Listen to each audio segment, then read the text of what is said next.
how to check most used apps on iPhone. So if you're ever curious about how much you spend on certain apps, it's really easy to do and find in your iPhone.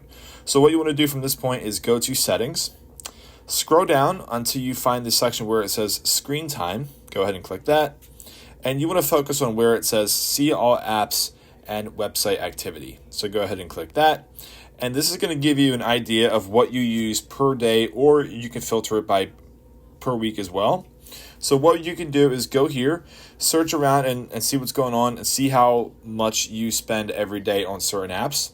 But what you can do is come out of here and you can go down to where it says App Limits and actually add time limits to your apps per day.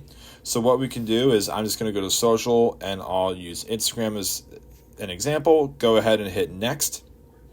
And then what you can do is customize the amount of time every day that you're going to limit yourself on this app. So we can go ahead and hit add.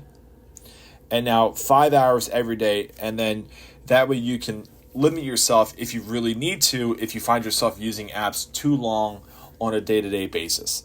And that's it. That's how you would go about checking your most used apps on iPhone.